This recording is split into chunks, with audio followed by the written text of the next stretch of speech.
समझ आ रही है, ट्रेलर में हमने कोई कमी ऐसी रखी है, कोई चीज़ ऐसी, तो क्योंकि हमें नई कहानी गवर्नमेंट बॉडी की तरफ से ना ही प्राइवेट सोसाइटी तो जब इन्होंने मुझे ये कहानी बताई, मुझे लगा, सुन के ही मुझे लगा था कि ये कहानी ऑडियंस तक पहुंचनी चाहिए, लोगों को पता होना चाहिए कि ये भी एक हमारी समाज का एक बहुत बड़ा इशू है जो नज़रअंदाज हो जाता है, जो कभी कहानी पहुंचाने तक ऑडियंस है, जिसमें आप लोगों की मदद की ज़रूरत है। आई थिंक आप लोगों ने भी ट्रेलर देख के समझा होगा कि ये मुद्दा, हाँ, अब शायद इस ट्रेलर से पहले आप लोगों का भी ध्यान इन मुद्दों पे आसानी से जाता नहीं होगा, लेकिन हम यही बात कहते हैं कि इस फिल्म से कोशिश करें कि लोगों में ये अवेयरनेस आए इस प्रॉब्लम के बारे में। बाकी हमारे डायरेक्टर तो हमारे साथ वो कुछ बताएंगे इस फिल्म के बारे में।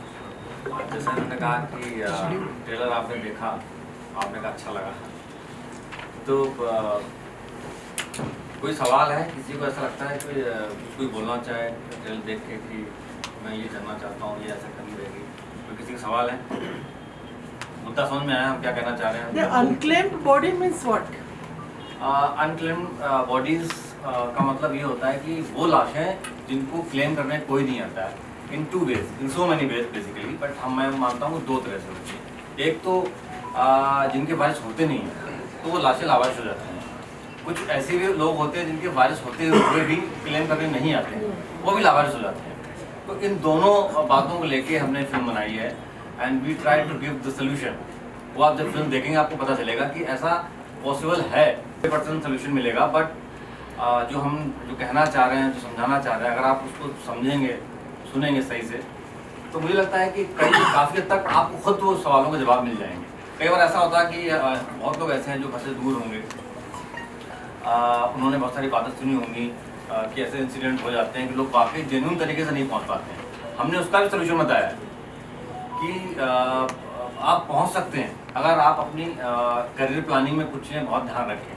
यू नो व्हाट हैपेंस कि जब हम करियर प्लान करते हैं तो आमतौर पे हम बहुत सोचते हैं, जैसे मैं सोचता हूँ कि यार मैं सोच रहा हूँ इंदौर शिफ्ट हो जाऊँ, तो मैं सोचूंगा कि यार मेरे दोस्त हैं वहाँ पे, कई बार ये भी सोचते हैं गर्लफ्रेंड मेरी वहाँ पे है, और बहुत सारी चीज़ें सोचते हैं ऐसी। लेकिन आप कभी सोचना कि हम करियर प्लानिंग में अपने पेरेंट्स कभी नहीं रखते हैं। उस प्लानिंग में अगर पेरेंट्स को रखेंगे तो मुझे लगता है कि बहुत हद तक जो है आपको अपने सवालों के जवाब मिल जाएंगे। हो सकता है बहुत लोगों को समाधान ना मिले। बोलना चाहूँगा यहाँ पे हमारे संस्था के कुछ लोग हैं, भैया बैठे है ना, उनका एक नाम ले दो, महाकाल संस्था सुल्तान इंदौर। ये कैसी संस्था है इंदौर में, आपको शायद पता होगा कि ये लोग कई सालों से लावारिस लाशें उठाने का काम कर रहे हैं। जब आप इनसे बात करोगे, मेरी कहानी के हीरो असली यही है, ये हैं। आप मुंबई में बहुत लोग हैं, दिल्ली में बहुत लोग, they are the real heroes. मैं चाहूँगा आप लोग आ जाइएगा आगे, प्लीज इनके तालियां, है ना। एक तो वो मैसेज है, आप जो हमारी जो कहानी है बहुत इमोशनल टच है। Once you see the film, visual आपको ना बहुत कनेक्ट कर देते हैं इमोशन से। जब आप फिल्म देखेंगे तो आपको एहसास होगा कि आप जिंदगी में क्या गलतियाँ करते हैं, और जब आप रियलाइज़ करेंगे तो शायद मेरा ऐसा मानना है कि वो दूरी कम होगी। वो दूरी कम होगी तो शायद ऐसी घटनाएं कम होंगी, लोग कनेक्ट होंगे अपने पेरेंट्स के लिए। 100% आप लोगों में मोस्टली लोग जो है अपने घर वालों को याद करेंगे, तो फ़ोन करके उनका हालचाल पूछेंगे। सबसे बड़ा मेरा जो एजेंडा है, कंक्लूजन है फिल्म बनाने का, वो यही है।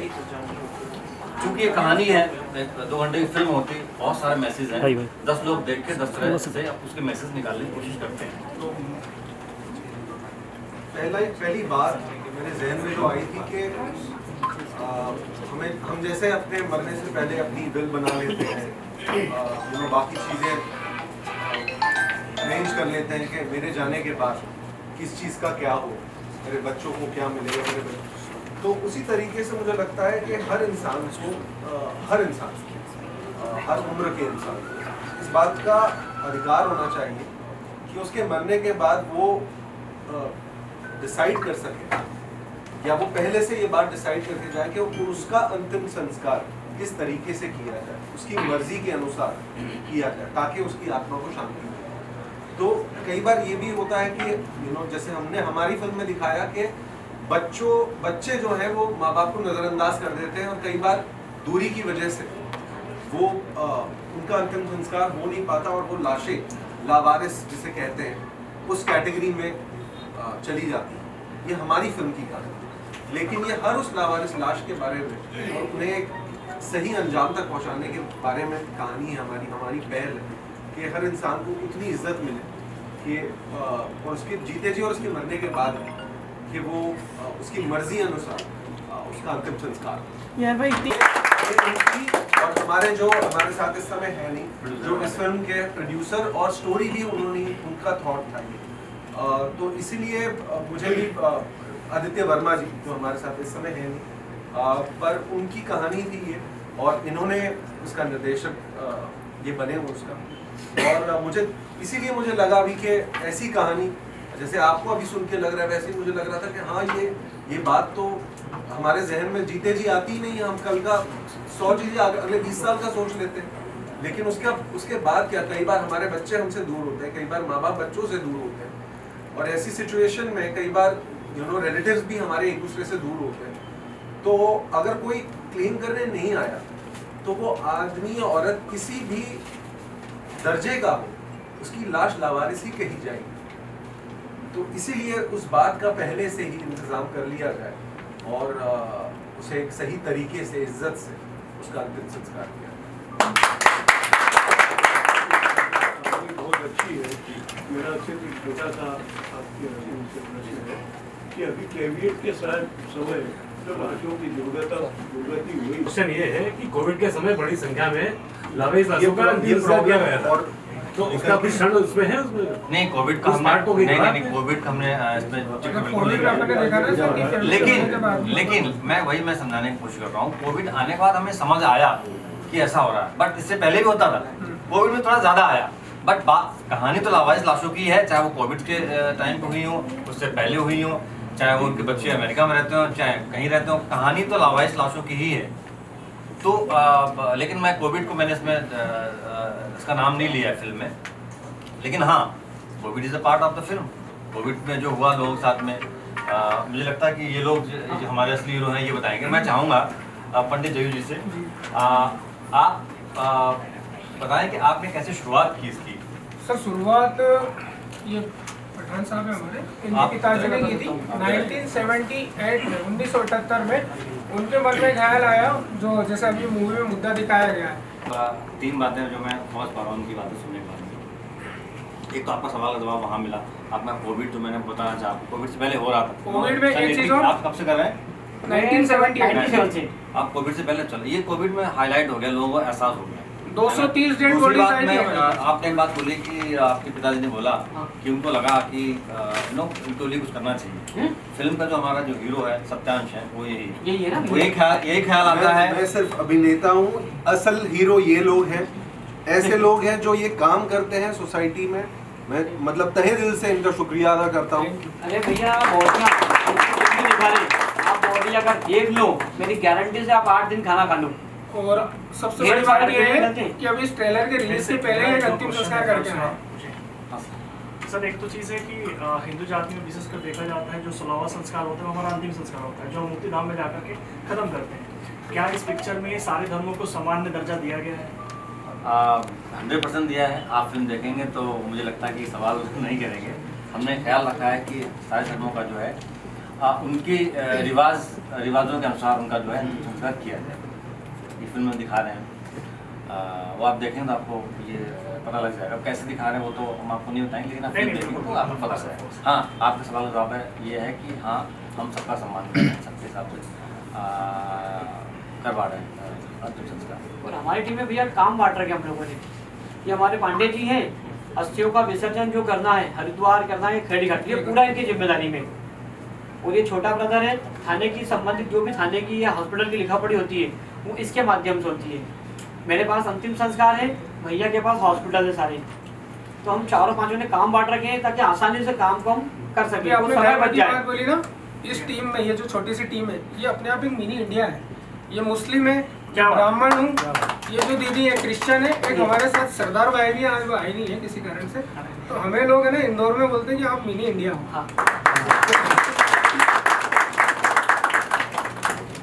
तो भैया जीवन का अंतिम सत्य है, जितना अच्छा हो सके उतना अच्छा कर लो, ताकि मरने के बाद लोग याद तो करें। मेरे पिताजी शांत होने के बाद भी आज भी जीवित थे, वरना मैंने शमशान और कब्रिस्तान में ये देखा है कि लोगों को दादा दादी का नाम नहीं मालूम, नाना नानी का नाम नहीं मालूम, फोन लगा के पूछते हैं। अब आप इस बात को मेरी अब कभी जाओगे शमशान तो नोटिस करोगे आप, इसके मेरे दिमाग नहीं आता ये कि दादा दादी का नाम क्या, नाना नानी का नाम क्या है। ये मुमताज जी, आई थिंक जो पिक्चर अभी रिसेंटली कुछ साल पहले आई थी मसान, जिसमें मसान में वो जलाते हुए जो सीन इंसानों ने देखा, बहुत भावुक हुए। इस पूरे ट्रेलर में हमने ये देखा कि आप इंसानी जिंदगी को बहुत अच्छे से कनेक्ट कर पाए। आई थिंक दैट आने वाले दिनों में बहुत अच्छा ये पिक्चर कर जाएगी। भगवान करे आपके मुंह की शक्ल। और हमने उसी तरह इसे रचा है, जिस कहानी को जिस तरीके से हमने इसे रियल इंसिडेंट्स पे बेस्ड है, रियल किसी एक इंसान की कहानी नहीं है, ऐसे सारे हीरोज की कहानी है अक्रॉस इंडिया जो ये काम करते हैं और उस इंसिडेंट्स पे बेस्ड है। और एक ऐसे कॉमन मैन जैसे मैं जो किरदार प्ले कर रहा हूँ सत्यांश का, जो जिंदगी में कुछ और करने निकला था, किसी और चीज़ की पढ़ाई की थी, जैसे बीटेक की, जैसे मैंने इस फिल्म में करी, और कैसे ज़िंदगी उसे इस मोड़ पे लेके आती है कि उसे ये काम करना पड़ता है। क्योंकि मुझे लगता है कोई भी ये बचपन से सोच के नहीं आता कि मुझे ये बड़ा होके ये काम करना है, लेकिन जो ये साथ साथ अपनी ज़िंदगी की रोज़मर्रा ज़िंदगी चलाने का काम करते हुए साथ साथ ये काम भी करते हैं, वो असल मायने में हीरो माने जाते हैं सोसाइटी के। मुझे लगता है कि जहाँ कई बार गवर्नमेंट के डिपार्टमेंट में या कोई एक गवर्नमेंट बॉडी नहीं होती इस प्रॉब्लम को सपोर्ट करने के लिए, तब सोसाइटी के लोग जब उठ के ये प्रॉब्लम का जिम्मा उठाते हैं और कहते हैं कि नहीं कोई बात नहीं, हम इस प्रॉब्लम को संभालेंगे, सोल्यूशन देंगे। जैसे हम कोविड में सब साथ आ गए थे कि चलिए ठीक है, कमी पड़ रही है लोगों को, किसी चीज़ की कमी, गाड़ियों की कमी पड़ रही है, एम्बुलेंस की कमी पड़ रही है, ऑक्सीजन की कमी पड़ रही है, हम सब साथ में जुड़ गए। तो आई थिंक वो ही हम इस फिल्म के थ्रू कहने की कोशिश कर रहे हैं कि कॉमन मैन की कहानी है और अनकॉमन सिचुएशन में उसे उसके अंदर का हीरो कैसे बाहर निकल के आता है। कितना समय लगा इस पिक्चर बनने में? वैसे हमने इस फिल्म को आई थिंक 24 डेज में कंप्लीट किया, मतलब कंटिन्यूस हो गया।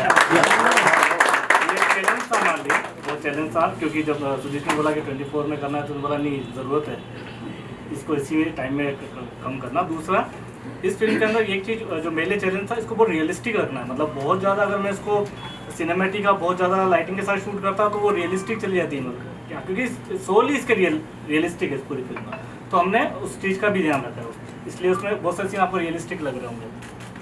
ये मेरा फिल्म की स्टार कास्ट के अंदर सीनियर एक्टर्स हैं, मनोज जोशी जी हैं, ब्रजेंद्र काला जी हैं, इनके साथ काम करते हुए एक्सपीरियंस क्या रहा है? काफ़ी सीनियर एक्टर हैं दोनों। मेरे लिए तो ऑफकोर्स एज ए डायरेक्टर मेरी पहली फिल्म है, असिस्ट मैंने बहुत किया है, शॉर्ट फिल्म मैंने बहुत सारी बनाई हैं, तो एक्सपीरियंस मैं ये कहूँगा कि आप इतने अच्छे एक्टर के साथ काम करते हो तो आपका काम आसान हो जाता है।